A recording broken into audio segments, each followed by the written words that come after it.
Hi, everyone. Alfredo, does your mask say Keller Williams Beverly Hills on it, or does it say just Keller Williams?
Hey guys, Jared will be on as soon as he can. He's on the call right now. Sorry about that.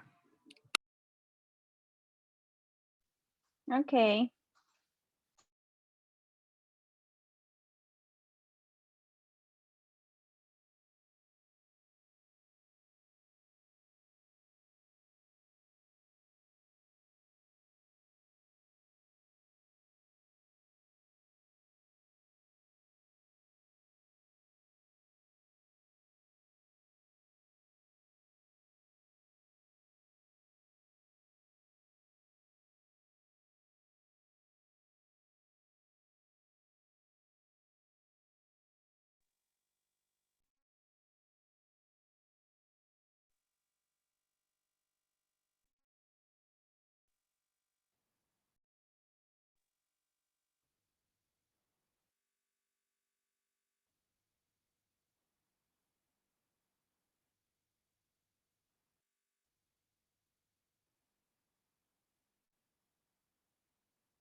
Happy Friday, everyone. Happy Friday. Happy Friday.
Hello, everybody.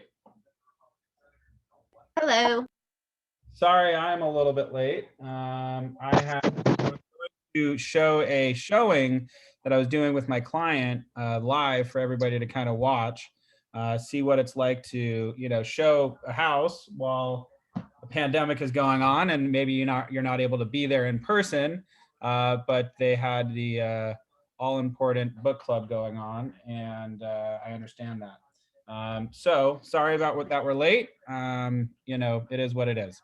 Anyway, how's everybody's day been going so far? How was your Thursday? Got anything to report? Any numbers? Any fun stuff? Nothing? Can I just tell yeah. you about Yes. it's Crystal. Crystal, yes. So, oh my gosh. So I've had the worst experience with this closing. I'm closing on some land, and the title company and the listing agent. Oh my God, Jared, it's the worst experience ever. But it's a learning experience for sure. But it's been like really crazy these last couple of days trying to get closed on time, and we're still not closing on time. Oy, unfortunately, these things happen. And how is your client going right now? How are they dealing with it? He actually is doing pretty good with it. I've kept him in the know. We've been in constant contact, so he's okay. He's just fine. Good, good. So what's most important is if your client is relaxed, we're all good. Are you representing the buyer or the seller? I'm representing the buyer. Okay, as long as they are relaxed, don't worry about it. The only thing that could blow that deal up right now at this point is if the buyer starts freaking out. Because frankly, you're in the Crystal Allen is host now. That's interesting. All right. So essentially, I don't know what happened. It kicked me out. I don't know what happened either. I think everybody's on weekend time already. California Friday. So yeah, anyway, I'm trying to see if I can, hold on. Let me text Alfredo. I'm trying to do the screen share.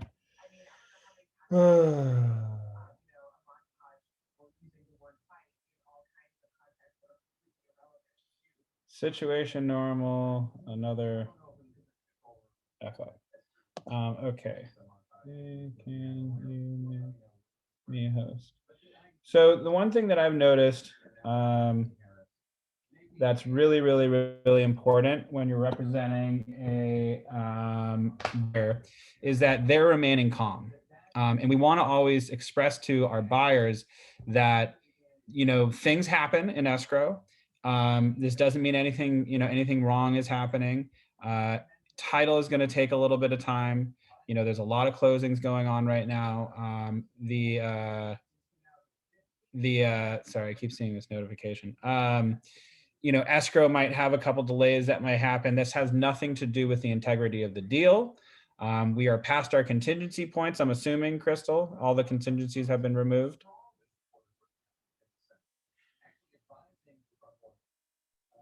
There were no condies at all. Yeah, so I think So we're good there. You're pretty much in the clear. Now, the only reason why it wouldn't close is if there's an issue with title. Have you heard of any issues with title? Have they conveyed any concerns? No concerns. The only issue really that I was having with title is the correct spelling of my client's name on all of the documents. It took like a week to get it done, and they still got it incorrect. So there's still one more document that I need to send back. I need an addenda to the note. The note has his name spelled incorrectly, or the notes has his name spelled incorrectly. But as far as the title, they've been able to send over an addenda for that. So we're good there. Gotcha. Okay. So awesome. Thanks, Alfredo. So yeah, it sounds like it's some annoying things that are happening. What title company are you using?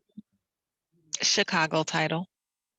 Who's your title rep? Not to put him on blast, but just out of curiosity. It's been a couple different ones, but I've had Elsa, I've had a Crystal Hamil, and I've had an Ashley. I don't remember her last name, but yeah. Okay, so Crystal, I'm going to tell you right now, I'm going to give you 3 people that I highly recommend you using. That's going to be, and they're going to be your, go-to people. Of course, there's Lauren Goldman, Brandon Miller, and Robin. What's her last name? Give me a moment. 1 second. I forgot her last name.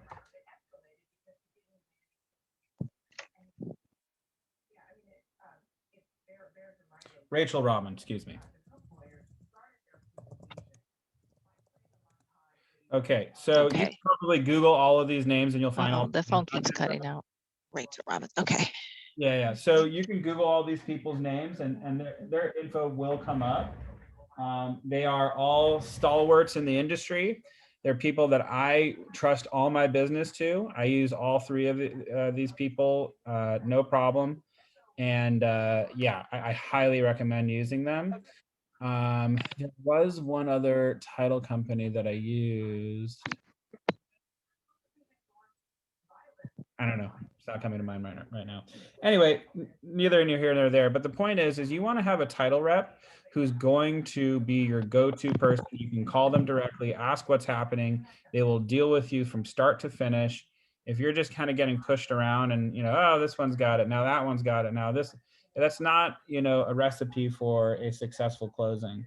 So I think what's happening right now is, which is not to your fault, the title company's just kind of passing the buck down.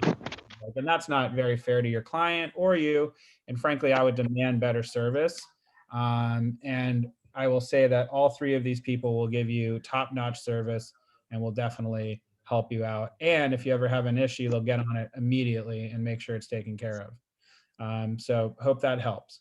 Other than that, is there anything else going on in your escrow? Not in that escrow. I am waiting actually for, I just put in a counter offer for one of my clients. So we're waiting to hear whether or not it's going to be accepted. Atta girl. And just so you know, I got your text message about lease people. What area do you live in? I live in like the West Adams area, West LA, La Brea, over there. Would you mind driving down to like Carson and helping people with leases? So that's close to like Culver. It's kind of close to like Long Beach. Oh, that's fine. I know that area pretty well. Okay. Yeah, I know I know that city pretty well. Now the leases are going to be probably around like the 2,500 range. So they're not exactly high dollar amounts.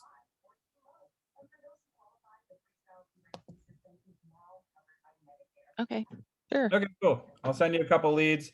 Just cool say with that, that. you know, you're calling them in regards to, I'll give you the address to say who you're calling them in regards to. If you close anything with them, obviously I'd appreciate if you give me like 20%. Otherwise, run with it. I trust you. And I'll send some leads over to you in regards to that. I remember I was talking with somebody, I think it was, who's my homegirl? Cindy. I was talking with Cindy about that, but she lives all the way in the valley. Yes, I'm your homegirl. Yeah, and that's going to be a pain in the you know what, driving from the valley all the way to Carson. So this is much better. So sorry I didn't get back to you, Crystal. I've just been Okay, running sure. with other stuff. Okay, moving forward. How many contacts did you make this week? What did I do this week? I didn't do a lot this week. I've been in the process of moving, so I'm probably still at like 7 contacts. 7 for I 7. talked to, yeah, and I actually spoke to 2 people, and then I turned 1 lease client into a buyer. Awesome. Awesome. Very cool. Awesome, Crystal. Good job. And Ellie, I think this should make up one of your last ones. So I'll just give you Yes, for I one of think the other. I need help, Jared. I need help. I can help you. I've been asking so many people. So I have my listing, right? I don't know if you know my house in Goodland Hills, which was my first listing. Yeah. And so the house is overpriced. Now we put the price $50,000 less, so it's $1,099,000. And many people went to see it this past Sunday. I had like 8 showings. Then during the week, I get the feedback from the realtors, and there are no offers. And I spoke last night with my client, and he's losing his patience. He's like, you know, I want to sell it right away, and we don't have offers, and the market is hot. Why we don't have offers? This is weird. You Because know, you're like overpriced probably. And is he okay with it being overpriced? I mean, is he aware of that? Or what? well, when we went to the listing appointment, I went with Justin because he's my mentor. He wanted $2 million for the house. The house is not worth that much. The house is nice, but all the neighborhood and the street, the houses are very bad. So when you get out of the house, you see all these houses that they are not cute, and I don't think people wants to live there. So Is this that's the the house first. with the basketball court in the front? Yes. Okay. So I think let's it's the layout. let's do this. It's the layout. Yes, people say that too. Let's do this. Let's go over. Let's get on the MLS right now. Let's take a look at it. Let's see what we can think of it. And by the by, thank you for being brave and bringing it up. That's how we figure these things out. So good job, Ellie. You're doing the right thing. Thank you. I'm sorry. Absolutely, 100%. So what we're going to want to do right now is whenever we're having a situation where we're wondering what's going on with the listing, why isn't it selling? Why isn't it selling? We're going to want to remind ourselves that oftentimes in the absence of condition, the only other thing that we have to work with is price. So that said, now, like you were saying, the neighborhood itself is comme ci, comme ça. And so that's fine. You had to look into all my closings this year. Okay. I don't know if you can see what's happening, what I'm doing right now. We can see your We screen. can see nothing. Oh, you see nothing? Okay. Well, let's Mm-mm. change it. Bum, ba-da-dum, bum, bum. Actually, can you show us how you look up for that listing? Because yesterday I was messing with it, looking for a listing, and I was just lost when I've done it before. Yeah, for sure. That's what I'm going to do right now. Thank you. Bum, ba-da-dum, bum, bum, bum, bum. Okay. Do you guys see, do you girls and guys, I don't know if there's any guys on here, but do you see that I'm on Vesta Plus? Yes, we see Yes, that. sir. Quick search. Does it say quick search right now where my mouse is? Yes, yes. Mhm. Perfect. All The right. address is 24209 Pryor Street. For IA? Yes, Street and Woodland Hills. I think it's the first one that appears, but it says sold. It's maybe the report one before.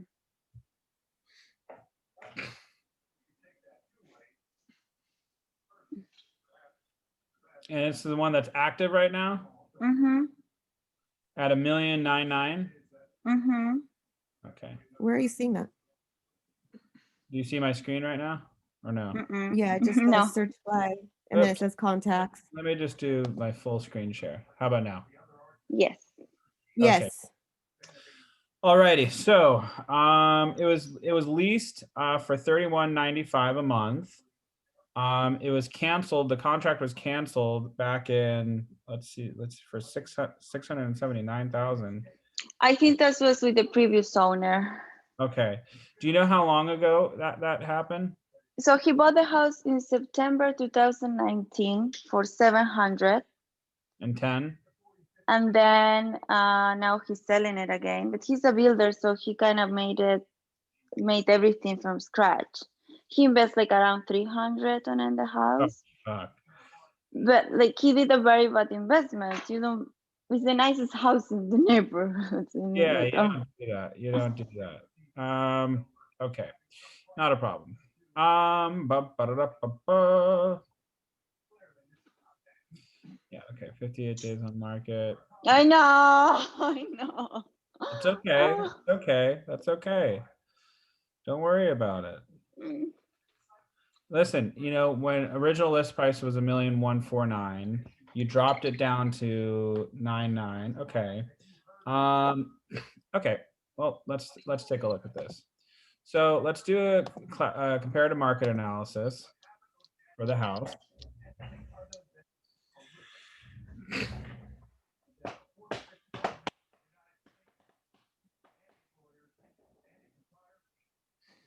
It's loading. Okay, so I have the listing selected, but can you give me the address again really Yes. quickly? 24209 24209 Friar Street. Fire Street, Woodland Hills, California. Okay, so automatically, if you saw, the square footage pops up, the bed pops up, and the bath pops up. Is this accurate to what you have in your listing? No, right. No, right now there are 2,200 square footage in the house and 3 bedrooms. And this was all done with permits? Yes. Okay. And No, 2 baths? 4 bedrooms. Sorry, 4 bedrooms and 3 bathrooms. Yeah, everything is with permits.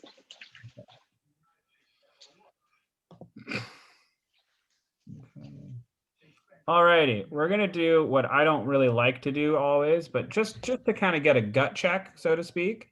We're gonna do a quick and dirty search. Typically, what I would do is I would search the entire neighborhood to justify sales prices, you know, for other listings in the neighborhood, and I would go pick them one by one by one by one by one, and then do a CMA based off the ones that I selected. Just for the interest of time and just kind of for a gut check reason, I'm going to do what's called a quick and dirty one, which is going to automatically find listings near the subject property, which I just clicked. Get at least 10 listings, only go back. I want to see what comes up for the last 6 months. Actually, I'm going to do a full year just because I know things have been pretty scarce. We have 4 bedrooms, correct? Right? Mm-hmm. So let's do 3 to 4 bedrooms just to make sure we get enough stuff that pops up. For bathrooms, we're going to keep it 3 and 3 because that's a little bit more important, in my opinion, than the bedroom count. Square footage, we're going to look at our square footage and we're at 2,200. Hold on, calculator.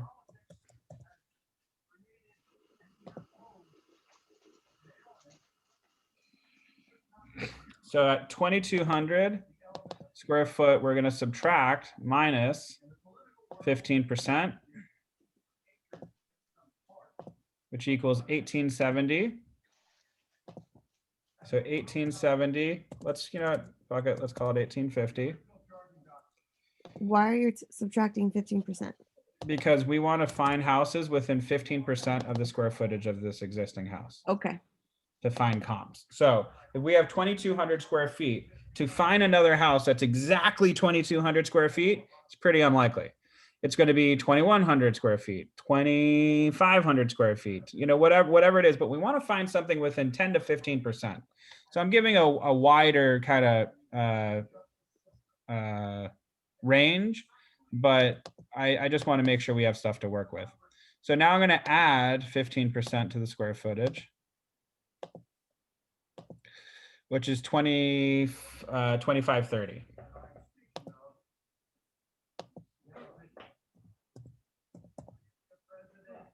Okay, now for the lot size, I'm going to do the same thing. Lot size is 6928. You want me to give you the numbers? That's fine.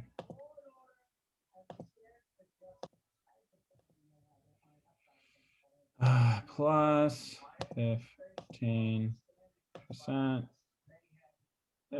equals 7967. 79. I'm just going to do 7,900.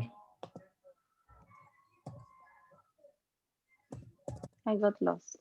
Don't worry, it's all good. And then for the lot size, what was the lot size again? 60 something or other? 69, wait, 6928. 6928. Now I'm going to subtract 15%.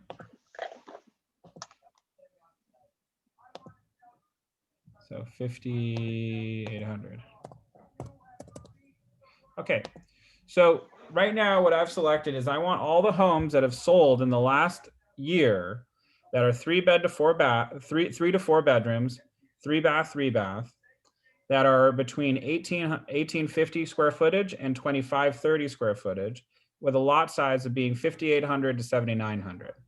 The reason why I'm doing this is I want at least comparables that are, you know, close to the property, maybe not exact, but we're going to find out. So let's go ahead and fetch homes, see what we come up with.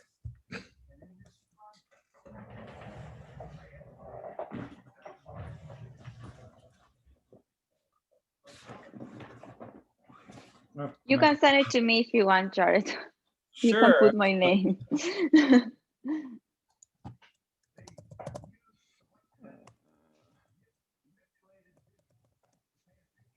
Okay, great. So let's find out what we come up with.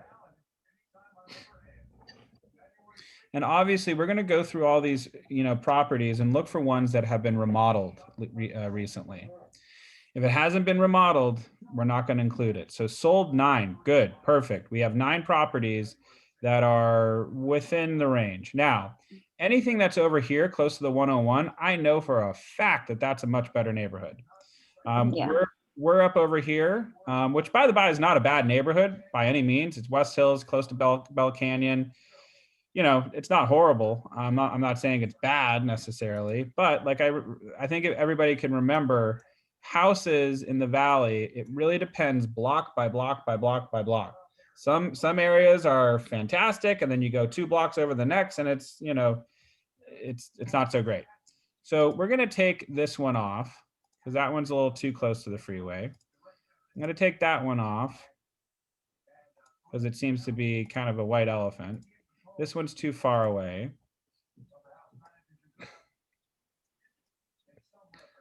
This one's a little bit too far away as well, in my opinion. And let's take a look at what the inside of this place looks like. The layout is super weird, and that's how many people complain about it. Super weird layout. Uh-huh.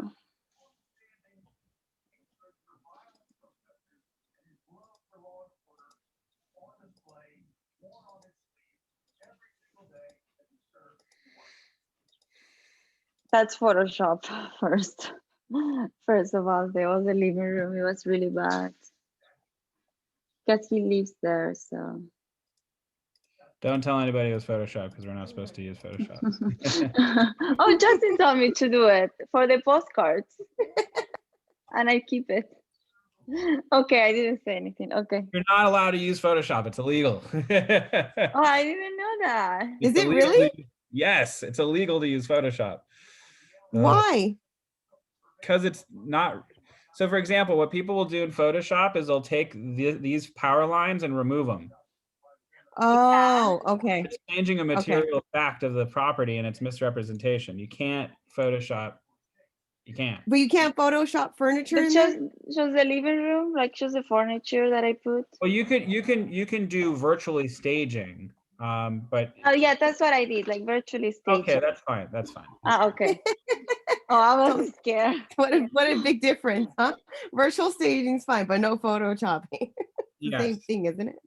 No, it's not, because Photoshop can change material facts of the property. It could, for example, it could, like this paint job over here I know. Uh-huh. is different from this. You could continue this all the way throughout and make it look like it's all the same paint job. Oh, got it.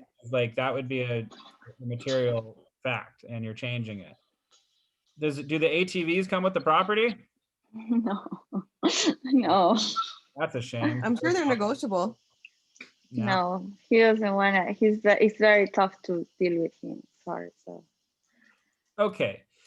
So, all right. I think the kitchen and the family area is the best part of the house, with the island and all that. Is very white and light and full of natural light. It's nice, but then the rest is a little bit Yeah. Yeah. Okay, cool. So let's go ahead and take a look at some of these comps that we're going to use as the comparisons. So right now we have this one property over here. This is Mhm. Mayley Street. That one sold for $1,153,000. Now, obviously, this is the number that he was looking for originally. Can we? Yeah, but you can't compare. But we have to compare. That's what we have to do. To come up with price, we have to be able to say, yes, this looks exactly like that. And in my opinion, do you think that this looks similar to your listing? Mm-mm. Just maybe no. I think, for example, the countertops in the kitchen, I mean, sorry, the cabinets in the kitchen Yeah. are similar, but the countertops are like Carrara marble. So, I mean, this white marble with the nice veining going on and stuff like that. That's different. The stove in here looks like it's either a wolf or a Viking. I can't see. Yeah, but it's way bigger. Yeah, Than it's a little bit more open. It has a roll-up door to the outside. There's, very custom AC ducting that's going throughout the house. Mm-hmm. There's This is a posts. very nice house. Beautiful. It's very, very nice. I agree. I think that this one, your property was trying to be like this house, but unfortunately this house, and again, Ellie, tell me if I'm, banging on you a little bit too hard, because I'm not trying to. We just want to be realistic with our sellers. You didn't build this house. They built this house. So we want to be realistic with them whenever we're talking with them. Also, it's 1890 square foot. Our property is 1991 square feet, which, arguably is bigger. No, excuse me. I'm sorry. Our property is 2,200 square feet. Yes. Which is definitely bigger. It looks smaller though. I don't know. Yeah, but it looks. I mean, okay. Besides the square footage, this house it has many other things besides that I make it nicer and more. Right. Look how cute it is, the backyard with. Okay, so this one's also on Friar. Let's go take a look at this one. This one also sold for $125,000, I think. $1,025,000. So this is like a farmhouse. Mm-hmm. Now the lot, first of all, the difference between this property and your property, when you look at the lot, it has beautiful trees. It has this sense of privacy. There's a huge driveway that comes in. Very, very different in feel. Very green. Very green, yes. Now the kitchen was done with really tastefully done, in my opinion. It's wide open to the entire living room. Sam, the sound, please. Now this stove is, pretty cheap that they just kind of threw in there, but it's efficient. It works. It's sufficient. The wine rack. I don't know what is a wine. Yeah, a little bar area. Entertainment family room. The square footage here is 2,028 square feet. No, it's Also bigger. Also 4-bed, 3-bath.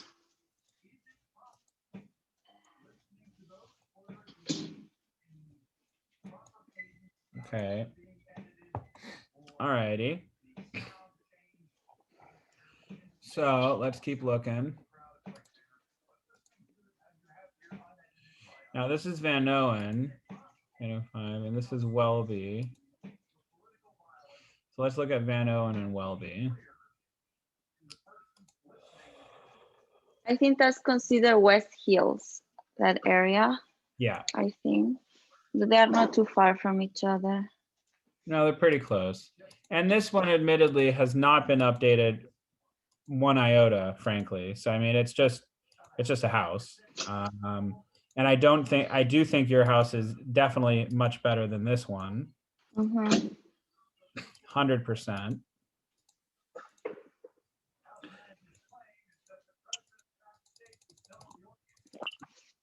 Okay, we might want to take that one out.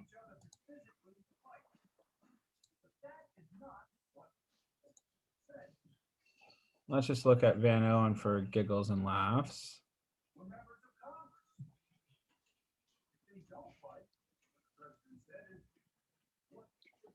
I think you passed it. Yeah, hold on, give me a second. Okay, this is something that we definitely want to take a look at. Okay, Fran something or other. Yeah, we want to look at that one too. I'm gonna take that one out. I'm gonna take this one out. I'm gonna take that one out.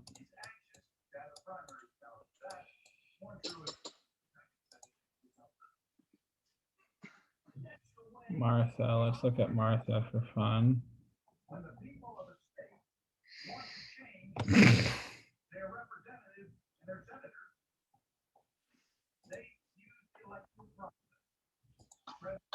So this is days on market, 4 days on market for Martha, sold for 955,000, 3-bed, 3-bath, 2,064 square footage.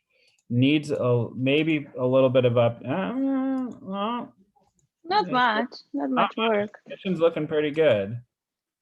I think that this might be a really good comp for yours, frankly. Martha.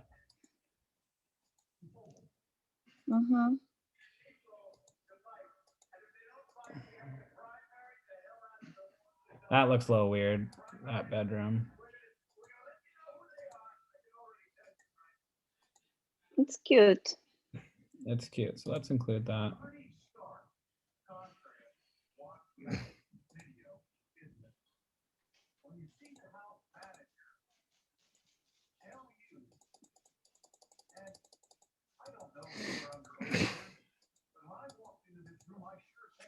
Now this one, 4-bed, 3-bath, it's 2 stories though. Cape Cod. Original list price was $965. It ended up selling for $932. Needs a little bit more updating, admittedly. I kind of want to include it though. Okay. Unfortunately, your property is a little bit of like a white rhino, if that makes sense. Yes. It's or white elephant because I mean it has a basketball court in the front of the house, which I don't know who told him to do that, but Because he built the house for himself and now he's a little bit stressed with money, so he needs to sell it. Like ASAP. So he called me last night and told me if by next week I don't have any offers, canceling the contract. we had a pretty good offer. It was 1.125 that people What did. happened? And so he was there when they went to see it the second time, and I was always telling him that it's better if he's not there, but he was there, and he was trying to make the property nicer than what it was. So he's like, oh, this garage, you can build an ADU in this garage. It has everything like ready for an ADU. And the people got so excited. I'm like, oh, so maybe he can build an ADU. Since he's a contract, maybe we can do, all together. And so then the previous offer got dismissed, and otherwise it will be sold already. But because he was there. I remember I told you, I was like, don't do that. Don't get Mhm. involved in that. So go figure. Oh, well. Shoot. Damn. I Yeah. contacted previous people and I told them, listen, we went down with the price. They're like, oh, we are in escrow in another property. Yeah. And you never want to get involved with, oh, I'll build you this, because then they're going to go, okay, in the price, and then it's like this weird side deal that's happening, and it's just, it never works. It It will actually, never happen if the seller wasn't in the property, because I would never knew that and I would never say it. yeah. Of course. Well, I was like, oh. Yeah, I think it was a decent offer and the people really liked the house. They had the money to buy it. I think it was a really good offer, and now we have to go even lower than that, and we don't even know if. Yeah. Wait, did he offer to do an ADU in there if they bought the house? Yeah, for another price, but Okay. it was a headache. It was a headache, and it's been costing Higher me or so lower? much. No, it was, I think, including the ADU, something like 1.170. Oh, okay. But it's been causing me so much stress, and my mental health is really bad. Sure. Don't Because worry, it's my when you first sell it, listing. It's my first listing, and it got so messed up. It's just so frustrating. So Ellie, based on what has sold in the neighborhood, looking at the extreme high end, we're looking at 1,153,000. Now on the very, very low end, you're looking at 805,000, which that's not where we are. We're somewhere in the middle, which in my opinion would be the average. It's a little bit above the average. I think you could get $1 million out of it. I definitely don't think that it's necessarily worth under $1 million. But because if we look at the house right now, we've been on the market for 58 days, right? Yes, and those are people asked me this last Sunday that I had the showing. So like, is there something wrong with the house? Why is not being sold? It's like, no, it's the price. Yeah, well, it's not even the price. Say in that situation is you go, we were in escrow. Unfortunately, they found another property. There was some talks about, something that just didn't work out, and for some reason it just didn't go. Yeah, that's what I told them. Yeah. The people, I even told them off because it's too expensive, or because he's tough to negotiate. No, I told them that yeah, we got an offer and blah blah blah. But I think it's the price, and the layout is kind of weird too. And yeah, and I mean, frankly, if we're just looking at what it would be worth due to the square footage and what the average is, I think he should be stoked and completely thrilled at $1,011,000. So I mean, we're really like, this is kind of where we are right now. So I would say 990. that's what I think too. I called my previous boss in Encino, and he told me this basically the same. I spoke to my client, but he's like, no, I'm not going down. Well, good for him. And he needs to sell it. I know he needs to sell the house because he really needs the money. But what else I can do? I have done so much, so many showings, so much marketing. There's not much, unfortunately, that you can do. you can say, listen, I don't, so let's play this out. So I'm going to go ahead and publish this report.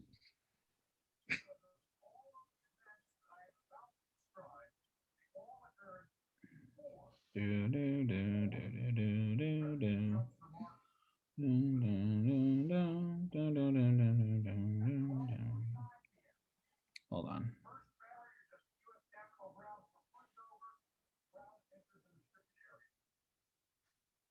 Still publishing, sorry. Okay. Thank you, Jared. I took you half of the class for this. No worries. Okay, so let's view the PDF real quick. Now we're gonna play a game.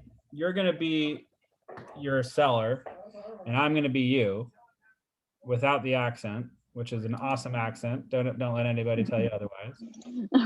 Thank you. And we're gonna go ahead and just have like a little bit of a role play.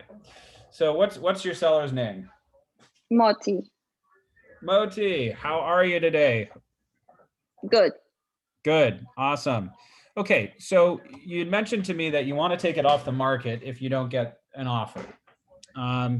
We can certainly do that. I know that our marketing has been very, very effective. I'm not sure if you remember what our marketing plan is, but if you forgot what that was, is 1 second while I roll up to my page real quick.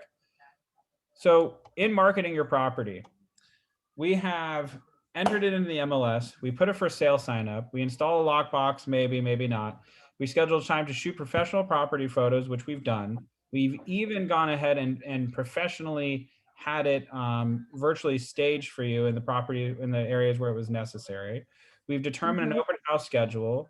We reviewed showing procedures. We did property flyers. We've syndicated all of this listing to the Zillow, Trulia, Redfin, Realtor.com, and more. We advertise, I don't know if you did this, but I would, the hot property section in the LA Times. We've also pitched it to different brokerages in our area and your specific area. We have worldwide exposure because of our brokerage. We've done social media campaigns. We've also done custom property websites. We have search engine optimization in all of our social media campaigns. We've advised you on virtual staging, which we've already done. Did you do any drone footage? Yes.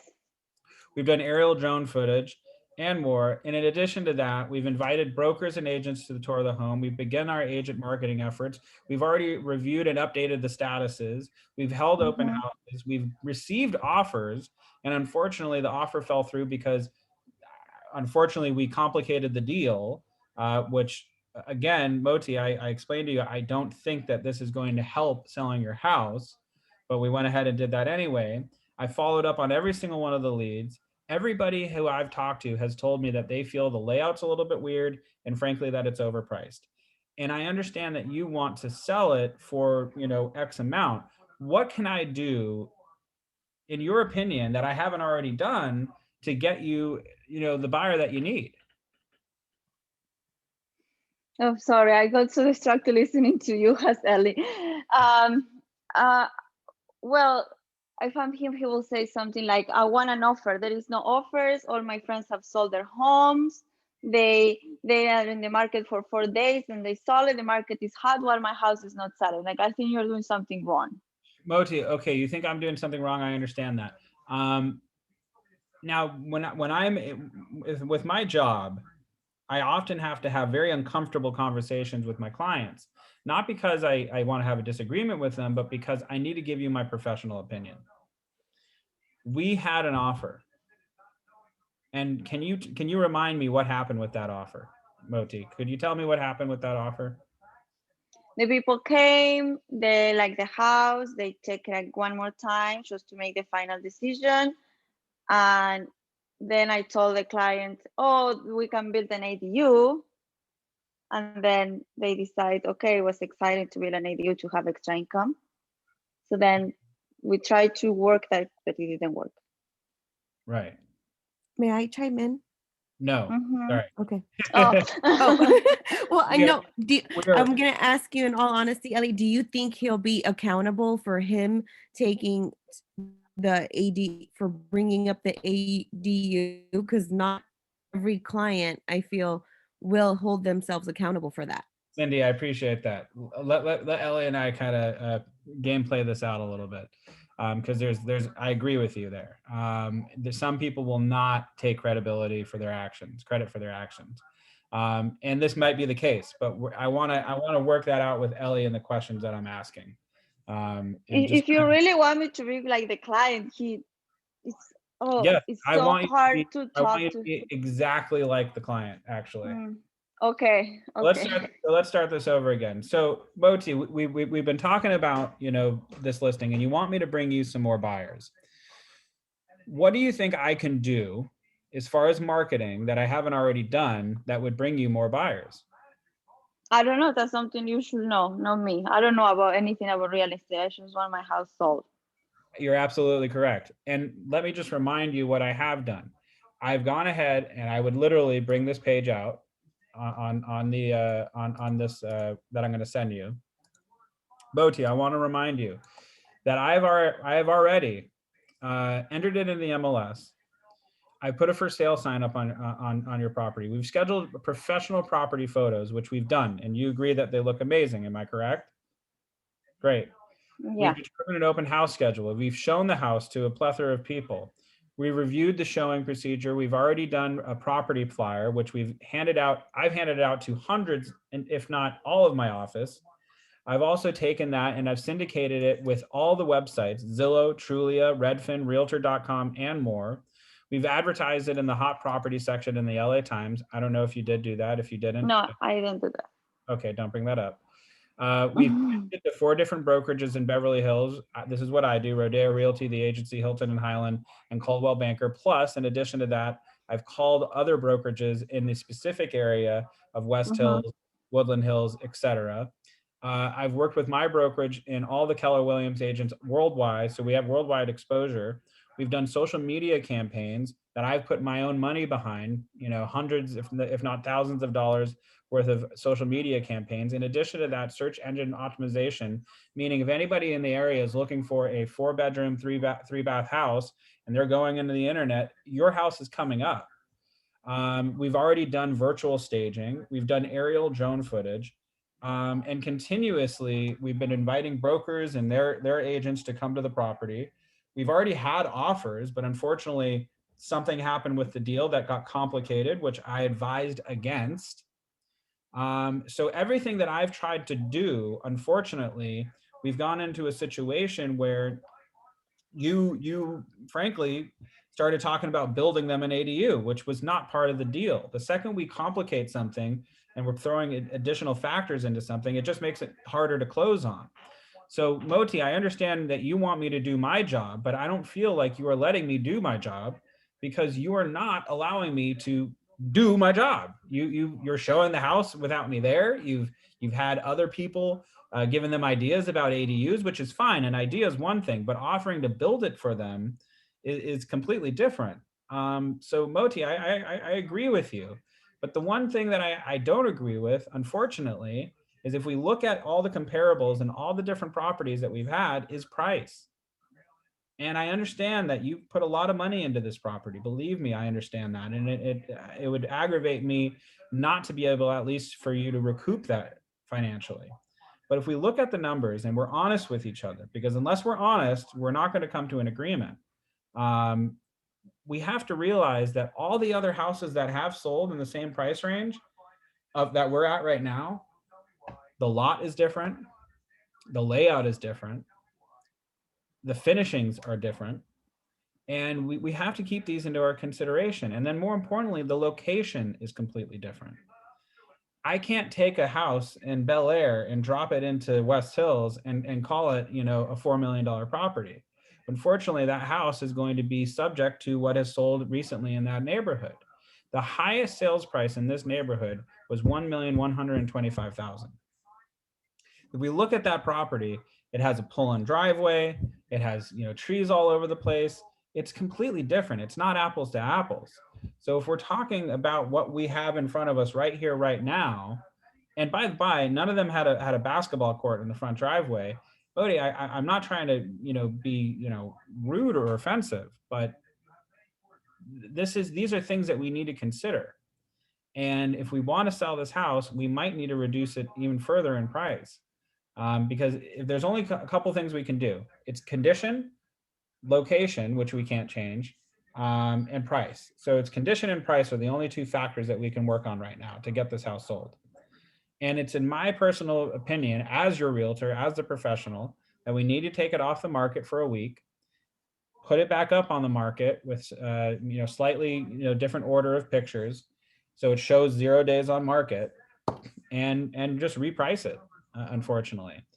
And he might get really pissed at that, but you have to be professionally honest.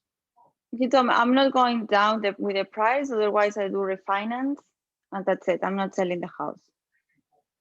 And is he in the position that he can refinance?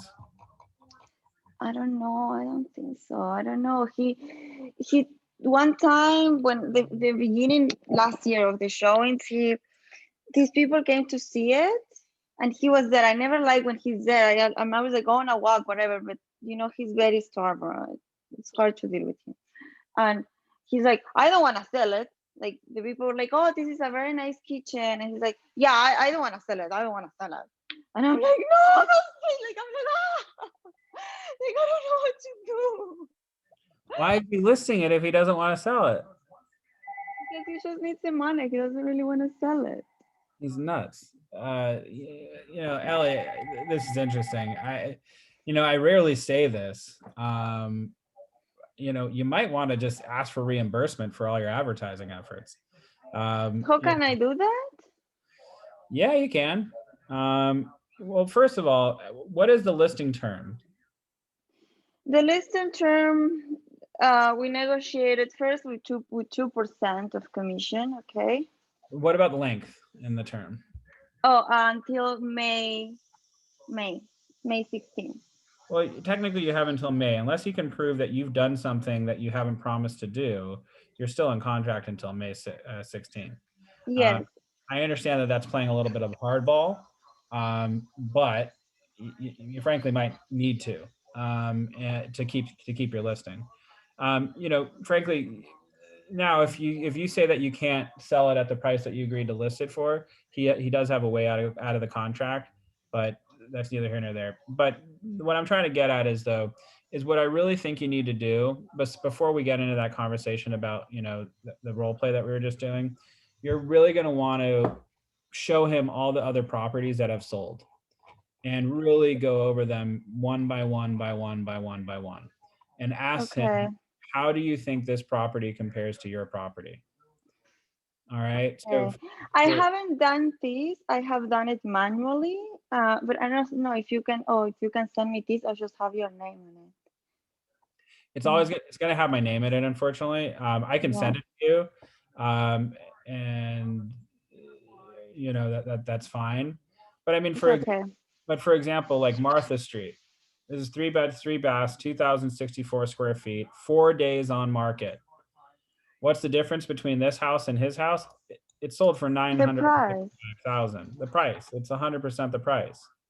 It has a bigger backyard. I'll tell you that much. It has some green too. People sometimes the feedback I got is like there is no green. There are no many trees or. No, it looks like a prison.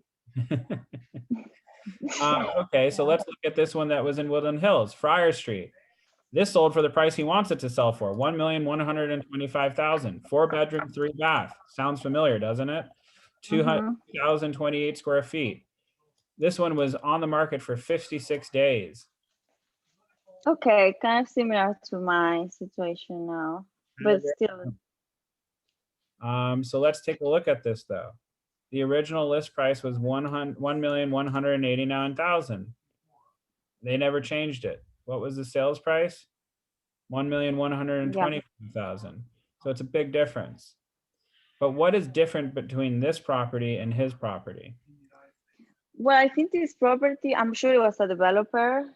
He probably bought it and wanted to make some money out of it. That's why he made it this cute and livable. Just you move in and live. Yeah. And I feel with Moti's house, the layout is super weird. You will have to do some work in the front, in the fence at Moti's house. That is there is work for the fence to do. Are you friends with Modi, like outside of real estate? No.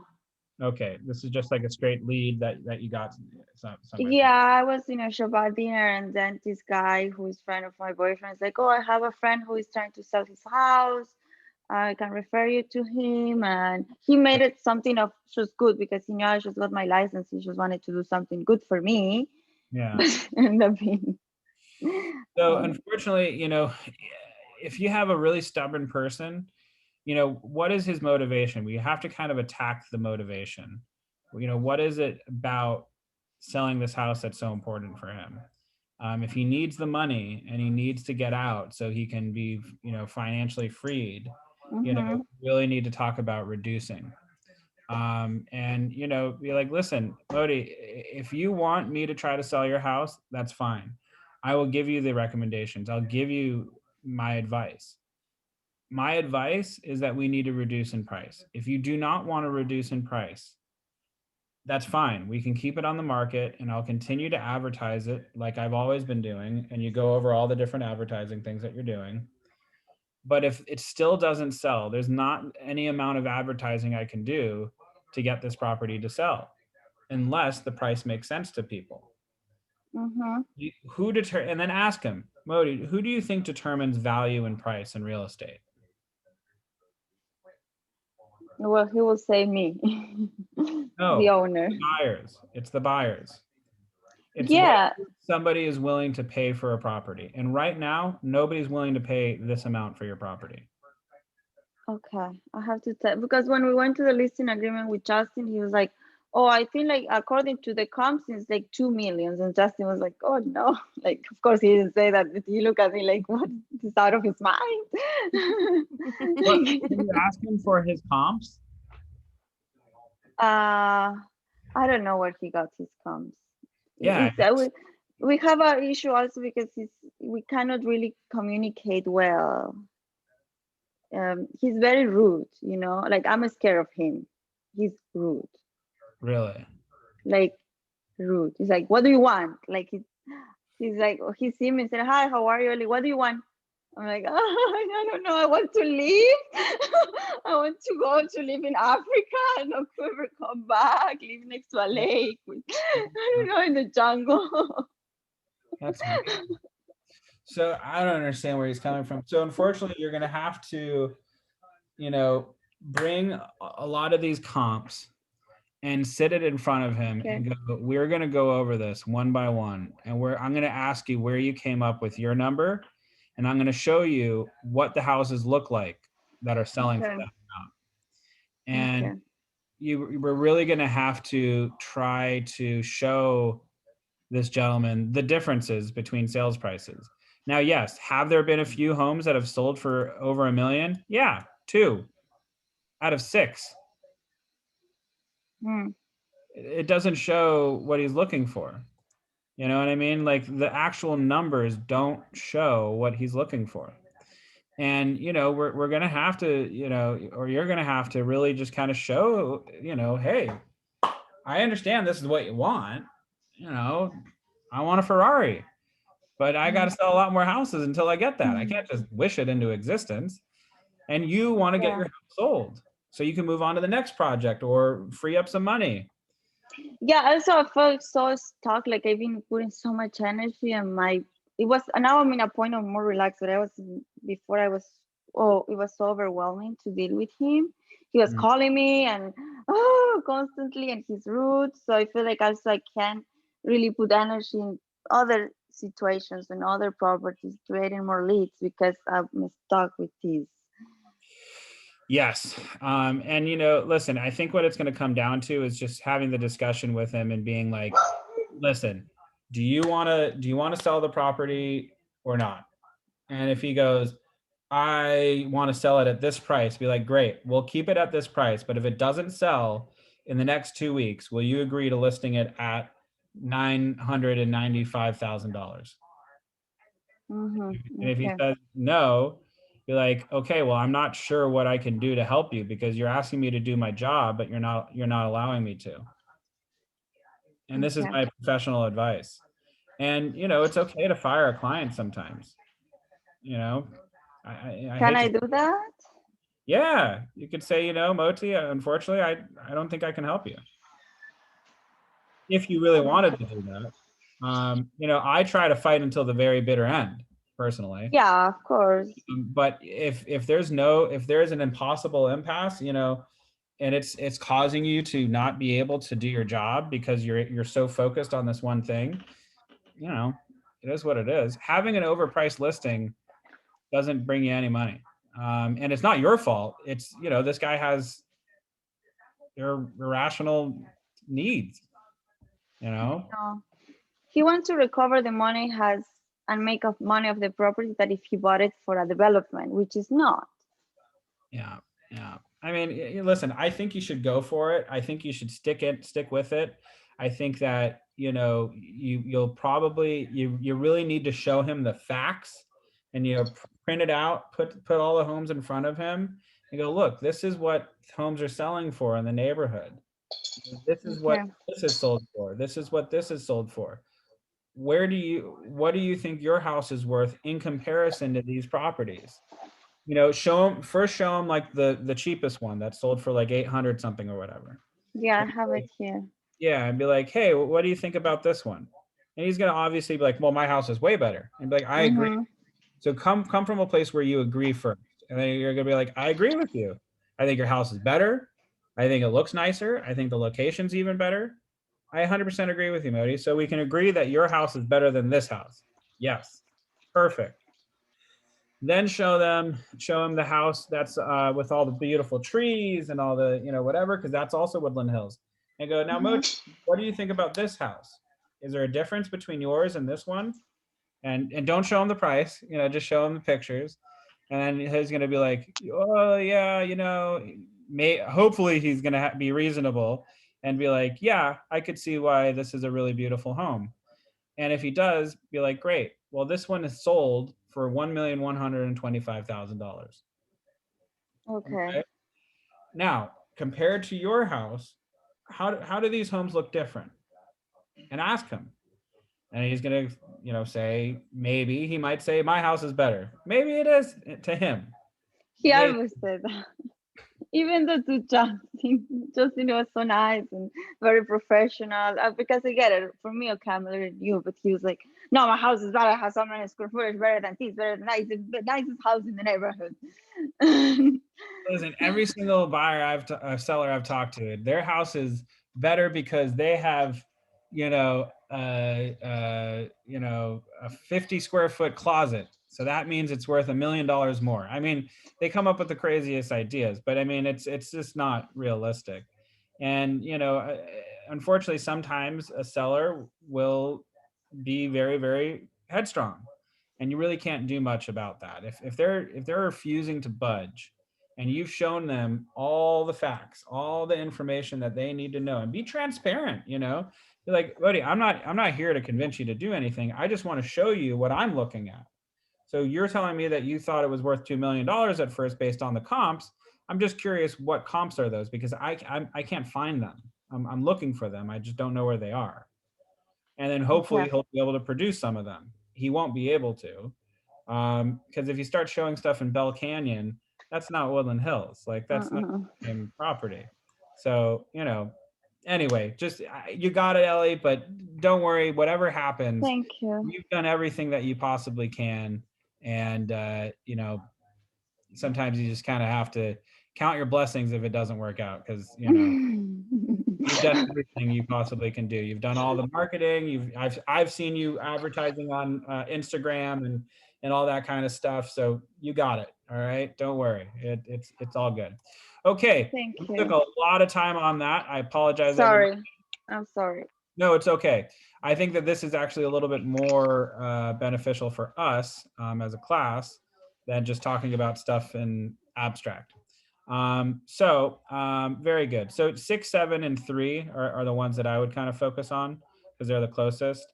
These are the ones that sold for the most, surprisingly. So these are actually a little bit closer to the point. All righty. Okay, so I'm gonna give everybody oopsies. I don't want to show Joe Rogan.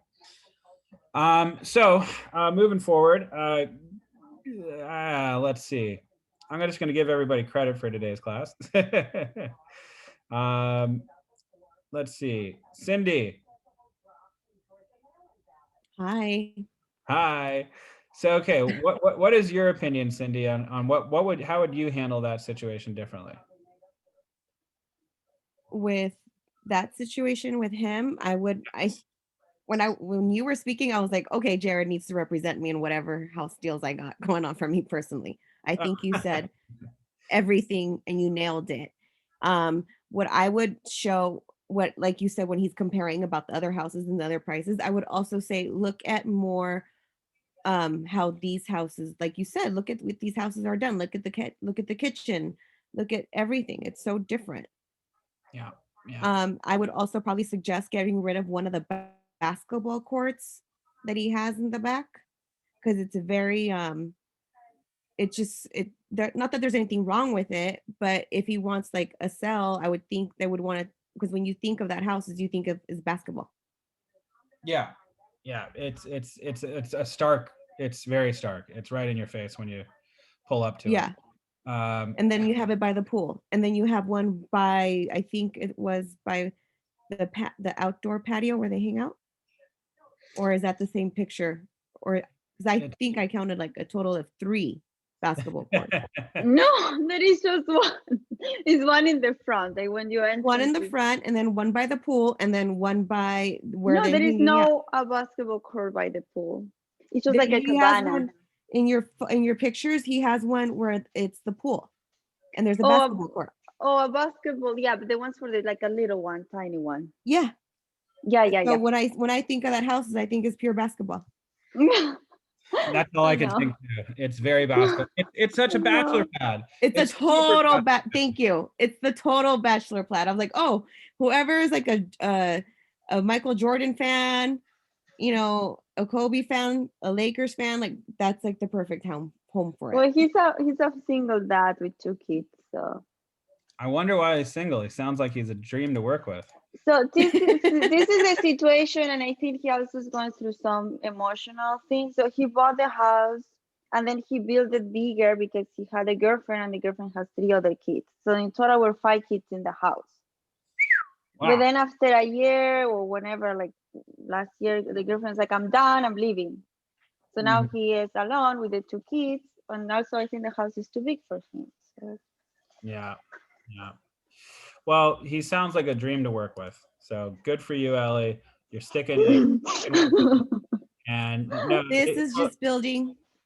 I think I'm gonna go to medical school. I don't know if I want to. This is your character building. Look at it as character building. Like that's how I'm looking at all my challenges. Like I've had my buyer tell me that they're officially becoming a renter, and I've spent so many hours, Oh no, hours upon hours, talking to her about it, and I'm like, this just comes with the territory that I chose, and this is character building for me. It's fine. It's building me thicker skin.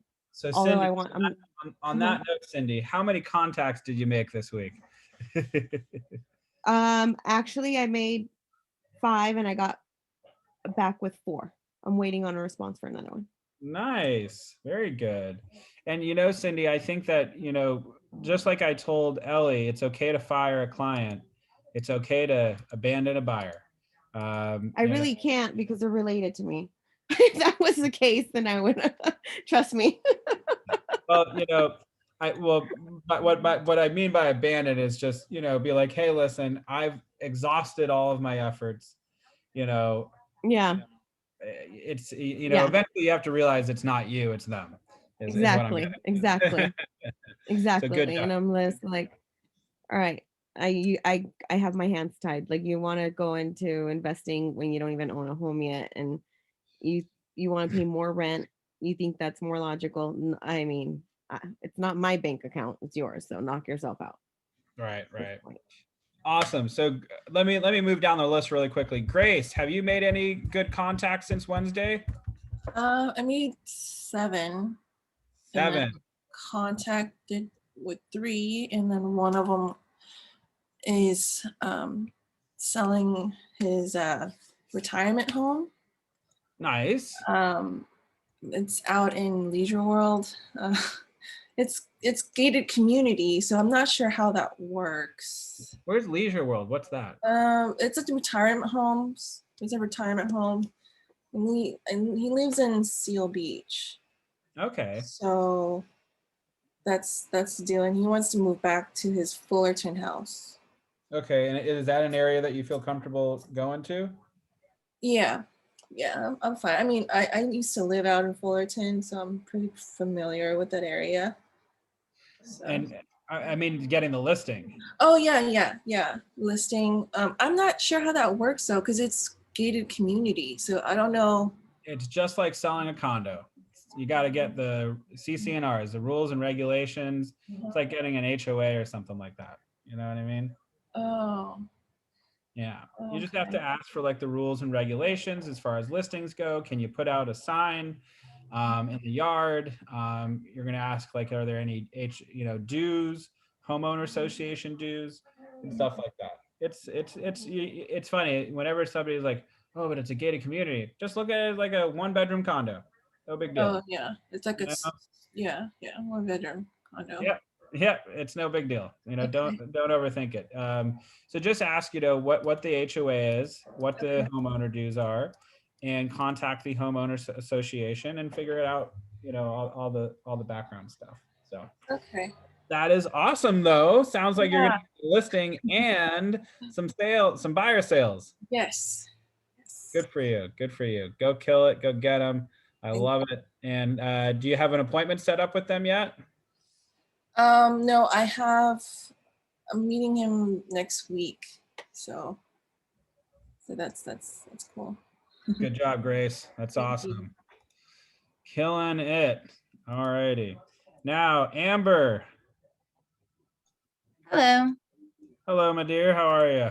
I'm good. How are you? Quite well. How was your day yesterday? Did you get any contacts in?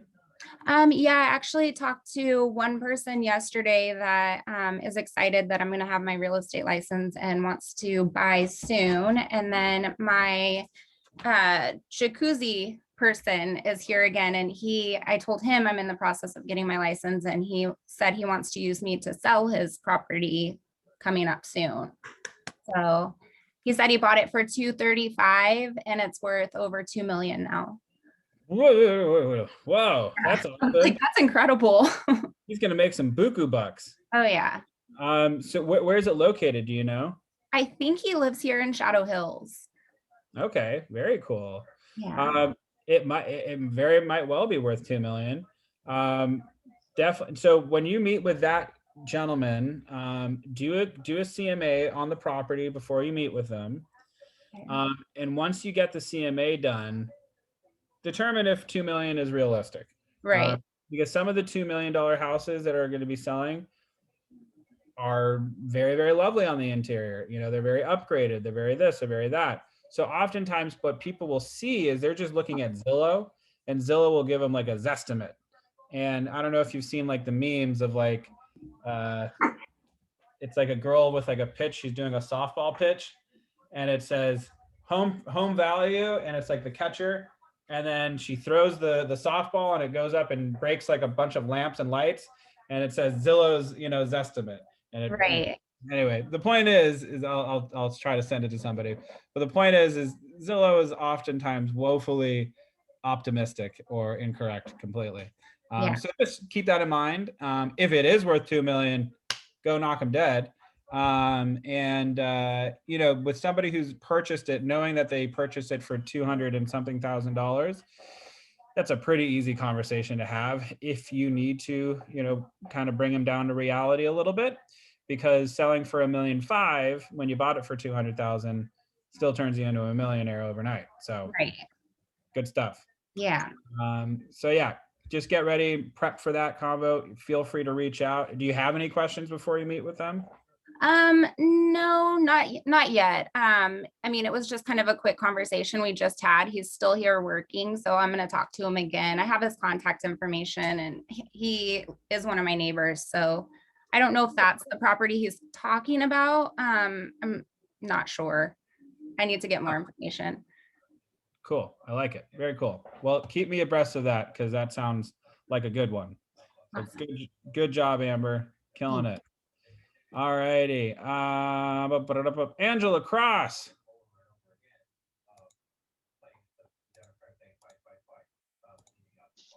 Did you say Angela? I sure did. Oh, Sorry, we're done talking about Ellie's house hey, now. no, I was on my lunch break. I'm driving, getting food, all kind of stuff. So I'm still working. I have 3 active buyers who are driving me crazy. Yeah. I've been working with them. I talked to 1 new person and I have 1 new person to talk to tonight. Nice. So Great. I don't know if that's 2 or 5. That's awesome. I think I gave you 6. Or no, I gave you 3. So I'll give you 6. 6 and 6. How about that? Awesome, Angela. And why are they driving you crazy? That's cool. Because one of them, she just wants to look at everything. And it's like 1 minute she wants duplexes. The next minute she wants a single family home. 1 minute she wants LA. The next minute she doesn't like the area. It's like, why did you want to go see this if you know the area and know you wouldn't like it? So it's just, she's kind of running me around. And then the other 2, they were approved for what they were approved for kind of like a under 500, but they want to live in LA. And it's hard for me to get them to understand 4 bedrooms under 500 in LA. It's not going to happen. Hey, no, it's not. Yeah, no, I had somebody who wanted me to help. And listen, I love him dearly. Don't get me wrong. Great person.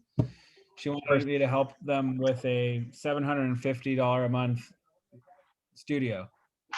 And I was like, I'm so sorry. I just can't. Like I was very nice actually. I did do a quick couple searches for them, sent it out to them, and just explained. I was like, listen, at this price point, the listing agent is gonna not want to work with me because the price point, they're gonna try to keep the commission on both sides for themselves. So I'll go ahead and send you a couple properties, but I think you should go ahead and contact them yourself. Now you could find 4-bedroom houses and $500,000, but you'd have to look in all of LA County, and a lot of those homes are going to be condemned homes. They're going to be homes that are falling apart. They're going to be homes that these are the ones where they're on the seller property questionnaire. Has there been known methamphetamine contaminations in the house? This is the one time you're going to find that answer. Yes. So the point is they're not going to find, and I'm not trying to be a jerk about it, but they're not going to find a lot of properties that are, first of all, livable, and second of all, in their price range. Now they could look, frankly, at maybe like a 3-bedroom house or something like that. There are locations in the valley where you could find like a 3-bed, possibly, maybe a 2-bedroom standalone home. But they'd have to figure out how the living situation and sleeping situations would work. Could they do bunk beds for some of the rooms? I don't know. But that could possibly work. So have you had that conversation with them? Like, could they do less bedrooms? Well, one is an old coworker and she has like 4 sons. Mm-hmm. So, and like she lives in Carson now. She says she's paying $3,800 rent. So she wants to stay in Carson. Okay. I'm like, there's no way. But and she has cash, so she has money, but she doesn't have the income to get and then she just got a car. So like her debt to income brought down her buying power. So that's the thing. She thinks because she has money and can afford to pay whatever mortgage that she can just live wherever. And I even sent her, I sent her everything that was available in her price range. It was 9 properties. And she's like, no. I'm like, okay, well, what about Fontana, Corona, Chino Hills? Yeah. No. And the other one is just, I don't know. She's like, she doesn't want to. I sent her properties in Victorville. And She's Yeah. like, no, I sent her in Fontana. She's like, no. And then she tells me, well, my mom is looking for something in Beaumont, California. Yeah. So then yesterday I sent her the distance from LA to Beaumont and a distance from LA to Victorville. And I'm like, it's the same distance, an hour and 40 minutes regardless. Yeah. Because she's like, she don't want to be too far from LA. So it's just like, oh my God. Yeah. Yeah. Yeah. That's tough. Would she be open to a townhouse? She doesn't want, this particular one doesn't want to pay homeowners, HOAs. Well, shit. Because I was going to say she could get like Scottsdale apartment homes, which I just sold a house in, which is a very interesting neighborhood. I didn't know it was a blood gang neighborhood, but where is it at, Jared? Yeah, no, it's right off of Avalon in Carson. It's called the Scottsdale apartment homes. And I basically got into a blood gang, Scottsdale Pyru. What's up? How you doing? Kidding. No, it's actually a pretty cool place. You know, you could buy, a house there for $300K, 3-bedroom, 2-bath, and pretty nice. It was updated on the interior. The exterior was a little bit, so. But you have a great attached garage and stuff. HOA is super low. Yeah. Wait. So, I don't know. I'm just trying to think of the box. No name of that one, because the client that I did that I sent the mailers to, she just called me, say, hey, I want to purchase a home over there on Carson and Avalon. And then she's like, in the Brerwoods. Like, that's all she said. And I'm like, and I didn't know the name. So what's the name of it? So I drove over there and like looked for townhomes and stuff. Scottsdale apartment homes. Now it used to be a project. It's no longer that anymore. Yeah, it's a little bit rough and tough, admittedly. Okay. Yeah. So, but there are some condos in that neighborhood that are a little bit nicer, that are not quite as much more expensive, but might be like maybe in the 4s or 5s. So it could be an option. Okay, I'll check those out. Yeah, write down Scottsdale apartment homes and kind of look around that neighborhood, like outside of the the gated community of Scottsdale apartment homes. You might be able to find some interesting stuff. Okay. Very cool. Did I miss anybody? I think we got it all. Okay, we're gonna go through this lightning speed. This is the last one. It's mainly just a big recap of everything that we've already learned. I'd like everybody to, have some involvement and bring up some thoughts, some ideas, some concerns, some whatevers that come up. And we should be done around 1 o'clock. But let's get into it. I have a concern whenever you're ready to take those. I'm ready to rock and roll right now. Okay. When you're talking to investors, why do they ask you, like, did you do the numbers or flippers, whatever? I don't know anymore what they are, because they call themselves one thing when I think they have when it's something else. And it's like, well, I thought that's their job if you're just presenting the property to them if they want to do it or not. Yeah, so they're asking you to calc it out for them? Yes. Yeah. Sorry, I know that was a little excited, but I'm just a little frustrated with them because it's like, I found I got a pocket listing of a property that's a lot, and it would be like a brand new build, like from ground up. And I said, do you want this or not? Because I know you're a construction. And he's like, oh, well, pull the comps, let me do the math. I have to do the math for you. Blah, blah, blah. And I'm like, wait, well, I'm not hired. I'm not your contract realtor. I'm offering you the opportunity. Yeah. I mean, yeah, I would frankly just say, so yeah, that's a little bit weird. So what I would say to that is, frankly, is anybody who is trying to do an investment property, you would say, Mr. Buyer, I appreciate your concern. Unfortunately, I'm not a licensed contractor. So for me to do some math for you to tell you what, your come out price would be, it would not be, frankly, there would be some ethical issues there. So I would highly recommend you consulting with your contractor and asking them how much they think this guy's a contractor himself. So I don't know what the fuck he's talking about. Exactly. And the thing is, not only that, I'm like, they want comps to see if the area was Oh, okay. So what that they too. might be, That's okay, the so second one. what they might be saying is that he wants comps of remodeled homes in that neighborhood and what they sold for. Does that make sense? Oh, remodeled homes. Okay. Yeah, so I would look for homes that have been recently redone and Mhm. flipped and sold and be like, well, this home was purchased in 2 years ago or something like And I that. can find that in the MLS. Yeah, and it was flipped and then they sold it and it sold for this much. So it's going to take a little bit of legwork to find those and sort through them. And is that my job? Yeah. Okay. Yeah.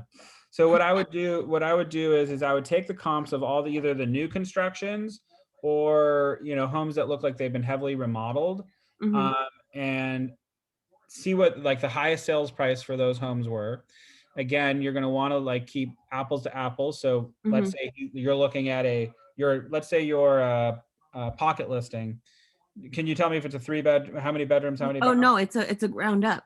So he would have to build it on his own. They're just saying the description is just saying, here, let me read you the description. It's land, like it's a lot. Like it's a lot. Yeah. Oh, okay. Let's see. Where is it? Summary: vacant hillside lot with views and already built retaining walls, 10,029 square feet. Does it tell? 30 minutes to what the frontage LAX, is? 19 minutes to downtown LA. I'm sorry? Does it say what the frontage is? How many feet from like post to post of like the front of the house is? No, it says development details, posted plans for 1-story, 4,200 square feet, single family home, 5 bedrooms, 5 bathrooms with a basement, 3-car garage, pool and spa. Plans available with sale from seller. Retaining walls already built. Comps at over 1,600,000. Asking 650. 650,000. That's what the asking price is for. And they're saying that the comps are over 1,600,000.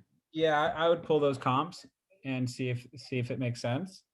And submit that to your client, and then if he says he wants you to calc it out, be like, excuse me, I'm not a contractor. What are you talking about? Yeah, because that's what he said first. Like he's like, oh well, let me do the math for you. If I was to build this, I would have to need about this and that. I was like, well, I mean, I don't know. Like I'm not a general contractor. Oh, he was saying that he was going to do the math for you and tell you. Yeah, I was like, okay. I just Fine. thought it was a little. Yeah, he wants to just have a quick convo. He's excited. He's like, okay, well, let me calc this out for you. I think it's going to be this, and that. And if he's not thrilled about it, unfortunately, he's probably just trying to stay in conversation and just that's actually a good sign to me. Okay, I just don't want to. I don't want to say numbers like you said for like I'm not the general contractor. I don't know what the numbers would be for the square footage of the house if he was to build it. Right. And I don't want to be misguiding somebody. That's my concern. Yeah, I hear you. I wouldn't worry about it too much. He obviously realizes he's gonna be responsible for his own numbers. And it doesn't sound like he's asking you specifically to do the numbers. It sounds like he's like, oh, well, let me just let you know this is how much it's going to be for me to do this. He's just probably just being educational. It sounds like. Okay. Is he interested in making an offer still or no? He hasn't got back to me. This was late last night. Okay. When I got a hold of this, and as soon as I got a hold of it, I'm forwarding everything as fast as I can so that way I can get balls rolling to close some deals. Yeah, no, don't worry. He's calculating it out. Just give him a call. Be like, hey, have you run the numbers yet? Like, what do you think? Is it something that you want to go after? And if he says no, be like, okay, cool. Just out of curiosity, what did you come up with? So next time I talk with somebody, I can kind of give him some info. Thank you. Yeah, no big deal. Good stuff. All righty. So real quick, I'm gonna go play this little video, and hopefully it's sharing. I don't know if it is. Yeah, okay. Let's play this video and have a quick convo. Hi, I'm Linda McKissick, and I'm going to talk to you about an ideal day in the life of a mega agent. First thing in the morning, I have to start with getting up and getting my head right. What I've discovered is if I get my head there, my body will show up. So that typically means getting up in the morning, always exercising, getting the blood flowing.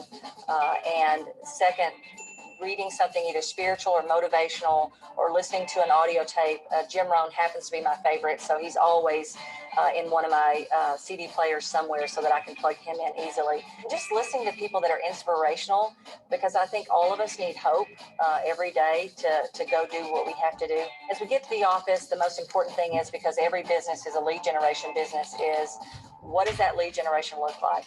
For me, because I'm at the 7th level, one of the most important things is, what key people do I need to talk with that day? And that always pops up first. Do they have what they need to succeed? And then the next thing is, who are the people we need to be doing business with? How have I communicated with them lately? What do I need to do now? Is it a phone call today? Is it a drip campaign? Is it an invitation to something? Looking for, how do I communicate with those people that we want to do business with? And how do I keep furthering that relationship and moving it along? I've discovered my business energy is highest earliest in the morning, earliest in the day, and earliest in the week. So I front load my week, Monday being the most difficult day with all the contacts and all the lead generation that I need to do early in the morning. And that frees me up to have the afternoon to kind of just work on plans or projects. Typically what I find is, through the week, Monday and Tuesday are heavier, and Wednesday, and by Thursday and Friday, it's pretty more entrepreneurial, of just off the cuff. And in the evening on Mondays, or through the week, is, it's always about family, because the reason we do what we do is so that we can build a great life and build great memories with our family. So our kids are very important to us. We're very involved, and it's, what are we going to do as a family? What do we need to do as a family? When's dinner? Where are we going to go? Or what are we going to eat? And that kind of rejuvenates me. One of my philosophies is, the purpose of business is to fund life. And to me, life is all about family. And as a mega agent, your day might look different, but the key things we have to always remember is, certain parts of our day have to look the same. So you might want to think about, where's my head? How can I get my head in the right place? And then we always want to remember that every business has to be lead generating. So what does your lead generation look like? Is it earliest in the morning? Is it earliest in the day?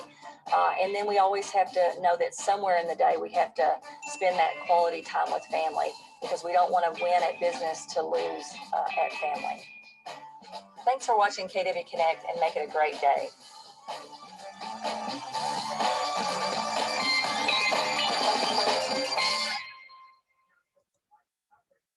Well, besides her saying CD player, what did we get out of that?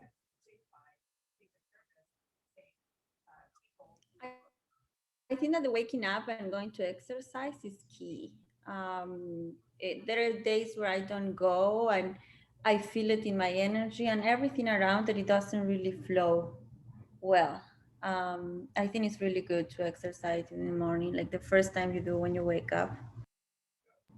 Yeah, 100%. I agree. Admittedly, I've kind of gotten a little bit lazy as of late, and I stopped going on a lot of my hikes in the morning. But yes, I agree with you. Before the new year, I got in the habit of hiking every single morning, 6 a.m. I'd get up, I'd get in the car, get on the trail, and just go and get lost a little bit in my mind and my space. And kind of, it was like, I'm so ADHD that like I can't sit still for like more than, I don't know, 5 minutes at a time. So for my meditation personally is going on a hike or really intense exercise or, something like that. So for me to get my mind right in the morning and get my endorphins pumping and all that kind of stuff, I love to go on a hike. And then after that, I feel the most energy in my business between the hours of like 7:30 or 8, let's call it 8 o'clock, 8 o'clock till, let's call it 9, because frankly, I'll hike from like 7 to like around 9ish. So, from 9 till about 12 is when I'm pumped. I'm ready to make calls. I'm ready to work on my marketing. I'm ready to, whatever I need to do, I'm ready to do it between those hours. After 12 o'clock, I'm still in it. I'm still able to work. I'm able to go until, frankly, 7 o'clock at night, because I often do, but it's a little bit more of the 80% stuff that I need to do. So for example, the 20% that gets me business is what I do first thing in the morning. That's reaching out to people, calling people, doing follow-ups, seeing how their day's been, what's going on, what's new with them, what are their plans for the weekend. You know, a lot of real estate, remember, is just being social and just talking with people and connecting with people. And especially in this culture right now where we're socially distanced from everybody, reaching out to people is our water cooler talk. You know, when you're in the office and you're walking by to get a glass of water or whatever, you know, you chit chat with somebody who's, you know, kind of close by to you. We don't really have that as much anymore. I know some people are going into the office, but you know, some of us don't. I don't go in the office very often. I don't want to get corona. So reaching out to people today is very important. And we need to do that a lot. So that's what I'm doing in the mornings. And more importantly, what I thought was really cool, she said, front loading your week. So all the stressful, important things that you need to do it between Monday and Wednesday. So Thursday and Friday is a little bit easier on you, you know? Don't try to take on a new plan or a new project on, you know, let's say like a Thursday or a Friday, because, you know, the weekend, your client might want to enjoy their weekend, you know? So it's going to be kind of dead for a couple of days until you get back into Monday, Tuesday, Wednesday. So I've noticed that helps me a lot. Anything else that y'all notice that you think that might be a little bit beneficial for our business? I think also to do the worst thing, or no, I don't know if the worst things, but those phone calls that you know they're gonna be complicated with the first thing, because then you start thinking, oh, I know how to do it, and it happened to me. Okay, 30 minutes. Okay, in an hour. Okay, after lunch, and then the days goes by. And you're So like, oh, I can do it later. Oh, tomorrow, and then tomorrow the same procrastination that I hate so much, and I hate myself. So I think just do it the first thing, just do it, get it behind, and keep going with your day. Whatever is the result, it's better than 100%. procrastinate. I agree. Get it out of the way. You know, eat, what is it called? Eat your peas first, eat your vegetables first, and then go after the fun stuff. Yeah, absolutely. I agree. You know, I've had a few cold calls where, you know, this guy was just a fucking asshole. I mean, he was just mean. He, first of all, I'm Jewish, and I walked into his house and he had old Nazi memorabilia in like one of his cabinets, which really freaked me out. This is a guy who lives in Bel Air, by the way. I'm not going to say his name. But he said that his house was worth $15 million.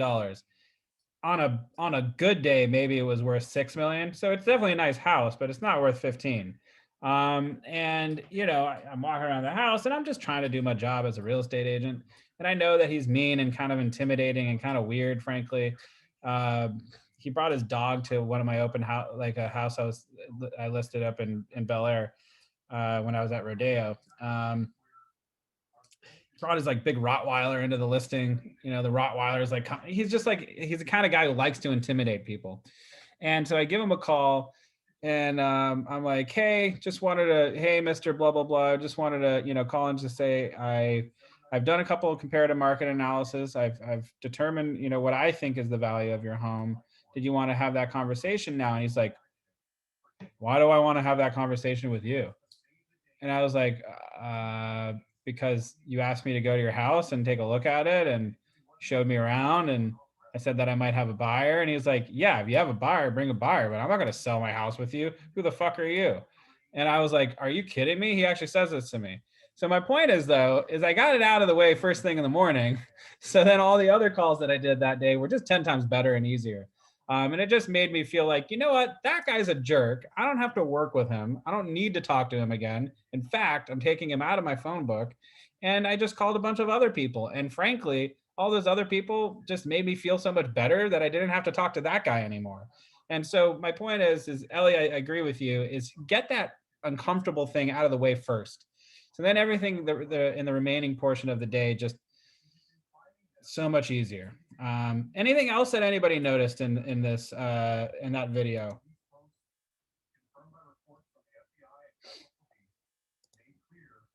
Well, I think what was really cool was how she has everything scheduled. She knows when she's going to do lead generation. She knows when she's going to do, you know, marketing. She knows when she's going to do family time. And it's scheduled out. Like, you know, your schedule. So there's no more ambiguity like, oh, what am I going to do right now? Look to your calendar. I'm going to go lead generate right now. That's what I'm going to do. Every single day at this time, I'm lead generating. That's why I know every single, Monday at 11, I'm on the Zoom, and every single Wednesday I'm on Zoom, and I just know that that's part of my schedule. That way I'm able to arrange, all my appointments, all my showings, all my whatever around it, and not have to think about it so much. It just second nature. Because to be honest, who's our boss? And you're all your own bosses. So if you're not scheduling your day out, you can just go hang out all day. You can watch TV all day. You can be on Instagram all day. You can do everything that has nothing to do with getting new business in real estate unless you schedule it. If you schedule it, you will more than likely get these things done. I always like to joke that Siri is my boss. Siri. If I have an event coming up, it's going to go ding. You have a whatchamacallit, or Google Calendar is my boss. And my point is that whenever Google tells me I need to do something, I made a promise to myself and I know I need to do it. In fact, I sometimes like to pretend that my old boss in construction is standing over my back all the time, being like, you better be doing this, Jared. So I try to like play a little game about it. So anyway, anything else, or we're all good on that video? Dope. All righty, so that was the last video for today. Is there any other questions? Because honestly, this whole class right now is just about bringing everything together, kind of a culmination of everything that we've done. How do I minimize this? There we go. Any other questions that we're thinking? All righty. So what is some advice in getting into production effectively and quickly as possible?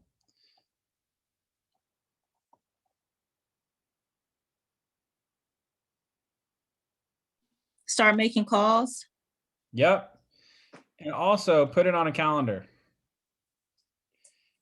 Make sure that we have things on the calendar to do real estate. So at the end of this class, what I'd like everybody to do is pull out their calendar and make time for all the important things that are going to help you produce in this business. Set like an hour or two aside every single morning, Monday through Friday, to lead generate, to whether it's texting people in your Instagram, reaching out to people on Facebook, text messaging people just in your phone book, calling people, which I highly recommend over text messages, sending emails, whatever that might be. Set time in your day to do all these things. And then more importantly, or just as importantly, excuse me, is the physical, spiritual, emotional, mental. Yes, we do have business. Of course, we need to do that. But for our own mental health, we need to plan and calendar ahead. For our own emotional health, it says hug, kiss, and laugh. If you don't have a significant other, maybe don't go up to strangers and hug and kiss them. But you want to have some type of social interaction with people. It shouldn't just be business 24/7.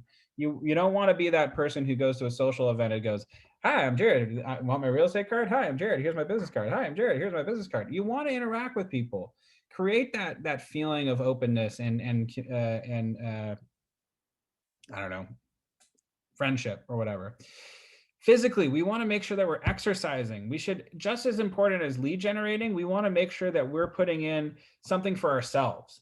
Every single day, if we wake up and do something solely and strictly for us, it's going to make ourselves feel so much better about the day ahead of us. If you set time, I promise you, if you set time every single day just to do a 30-minute workout, whether that workout for you looks like going for a walk around the neighborhood, doing some push-ups and jumping jacks, whatever it might be, going on a bike ride, whatever it is, it might not necessarily have to be in like physical shape, but it doesn't hurt. But set aside time to do something physical for you, just for you. Spiritual, you want to meditate. And if you're somebody who's religious, you might want to pray.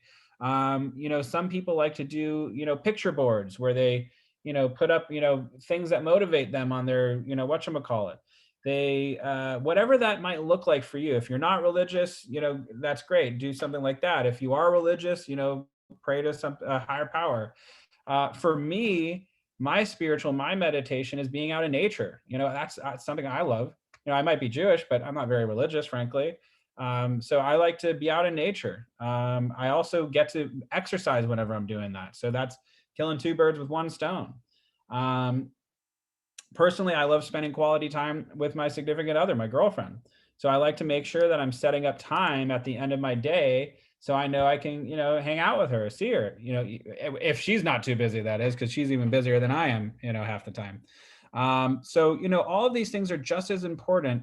And the final part, which is lead generate business. I know this whole class I'm talking about lead generation, lead generation, lead generation. That's great. I hope I drove that into you. But if you notice this, maintain energy and focus. 1 is spiritual, 2 is physical, 3 is emotional, 4 is mental, and the last one is business. So we want to make sure we're taking care of our spiritual health, our physical health, our emotional health, and our mental health before we can really tackle the business. And it's very important because if you're just business focused, you're going to drain yourself out and you're going to get, tired. Alrighty, now our accountability, we have something that we like to call the 411. We want to make sure we're focusing on your annual goals, your monthly goals, and your weekly goals. So for me to reach my annual goal, I want to know my monthly goals. And for me to reach my monthly goals, I need to break them down into 4 weeks. What do I need to do every single week to hit that goal this month? And then once I hit that goal that month, what do I need to do every single month to be able to hit that goal at the end of the year? These are very, very important stuff. We want to identify our job. What will you do? Our business. What will your business or team do? Your personal. What do you desire to have happen personally? Health, family, spiritual, education. Your personal and finances. What improvements do you desire in your net worth? These are all very, very important. We should set aside 1 to 3 hours each month to rethink and further refine your monthly goals. So once a month, we're going to set aside, half a day or a quarter of a day to determine what we need to do to maintain our monthly goals and to reach them. You should also set aside a half hour to 1 hour each week to form goals for the coming week. Weekly goals are levers, actions, and activities. Levers are these goals that are the mechanisms or how-tos to achievement. I will contact 10 people each day, for example. These weekly goals are steps that you will take towards your monthly and annual goals. Levers are the means to an end. Again, your weekly goals are not a to-do list, but rather a have-to-do list. You must do them. We don't have bosses, so we need to tell ourselves we have to do these things. So keep that in mind. So for what we should do at the end of this, because we're going to end it up right now, because we've been going already until 1. I want everybody to kind of focus on this and do your 411. Figure out what your weekly, your monthly, and yearly goals are going to be. And filling this out will help you really take control of your career and your business. We are no longer going to have Ignite until March 1st. I forget when it was, but until March. So in the meantime, this is where we all take some accountability for ourselves. So take a look at the 411. I just put in the chat box the info for this class. Our 411 is on page 16 is when it starts. Excuse me, actually page 15. And go ahead and read from page 15 down to 17. And go ahead and write out your goals. And on page 18, as you'll see, has your annual, your monthly, and your weekly goals. And it gives you an example.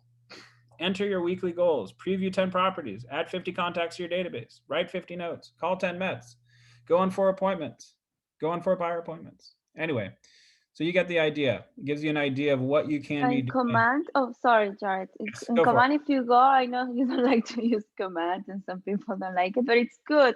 Like if you put it in the beginning of the year and you can do every month, it tells you how many calls you have to do, how many houses you may have to sell to achieve It's really good.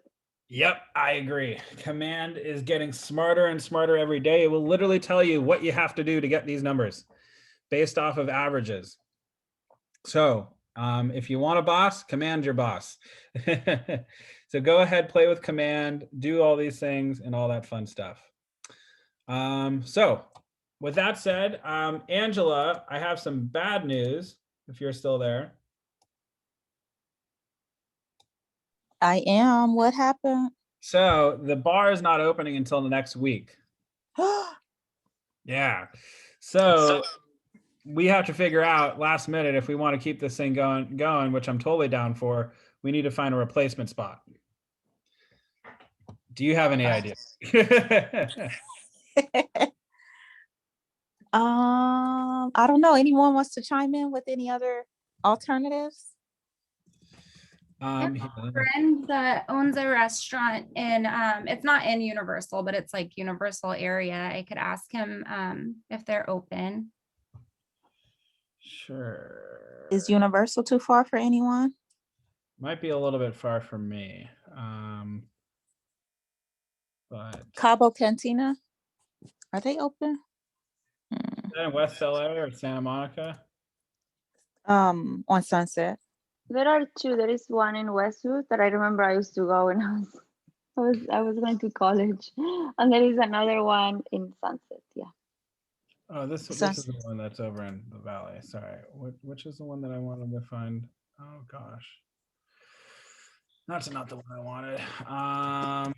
Let me see. Do they have happy hour? I was just trying to think of something like with happy hour, with a happy hour menu. Yeah, I have no idea. Me neither. Well, if you could think of something, I'm definitely open to it. You guys have like a group where you talk about that? We have You want to add me? Yeah, what's your number? I will write it. Hold yeah. on. What's your number? It's 424-385-2417. Okay. I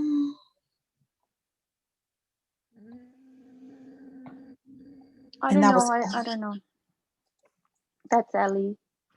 Okay. Hold on. I think I know of a couple places. 1 second. Well, there's Founders Ale House, which could be okay. Oh, the Stalking Horse. That's the one I was thinking of. Are they open?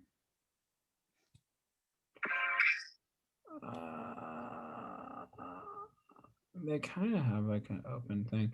I was thinking we could probably try to do something at like on Canon, but that could get a little bit pricey.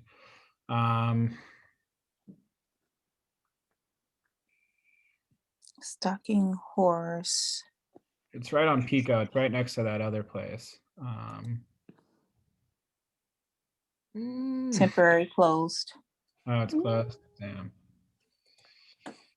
Darn it, darn it, darn it, darn it, darn it. It's getting more complicated because there's new strains, I think, that are coming out. Yeah. So everyone's like taking a step back, I think, and trying to reassess I happen to openings and stuff. Yeah. I was thinking Everything I do is like Hollywood or like South Bay, Torrance, Hermosa Beach, Manhattan Beach areas. Yeah, they don't believe in coronavirus out there. Absolutely not. Orange County completely open, like open. So there's a place called Mirame, which I absolutely love. How many people, Angela, do you know how many people are open to going? Last I counted, it was 9. Oh, this is so cute. What, Mirame? Yeah. Yeah, it looks cute.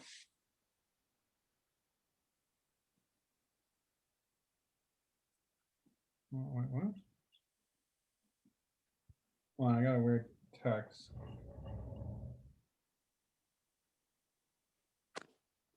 Updates. Let's see. They're open. They close at 8:30.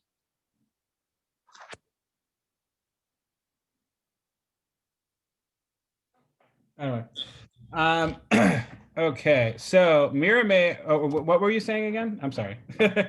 No, I said they're open. They close at 8:30. Here, let me go call real quick. Because they have like a big backyard area, which might be. How many people are there, Angela? Do you know? About 9. Oh, damn. That's a good That's amount. a lot. Usually, I think they say 6, 8 max. I don't think. If everyone is. They should confirm by now, so we will know exactly. Yeah, Your it might party. have to be 2 groups split up. Yeah. If you'd like to make a reservation, you can do so online by visiting our website at www.vietnamese.com. I see 4 people reservations.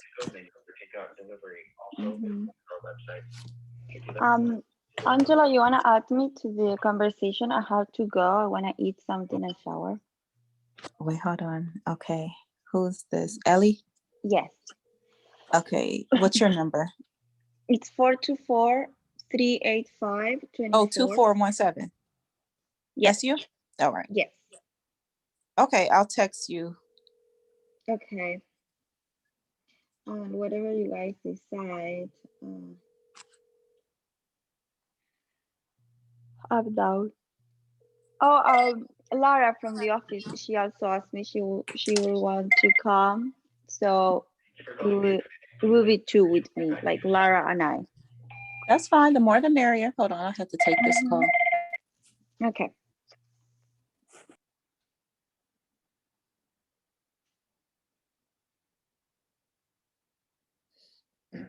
Anyway, okay. So, oops, I didn't mean to do that. Alrighty, so I'll try. I know the owner at Mirame, so I'm gonna go ahead and send him a text. All right. Let's see. Okay, guys. Thank you, Jared. Sure, Thank you so much. absolutely. Angela, let me know what's the dealio, and I'll try to set something up, and we'll go from there. All right. Okay. Alrighty. Well, cheers. Have a great one, everybody. Have a great rest of your day, and go sell something. All righty. Bye, guys. All right, Bye, bye. guys.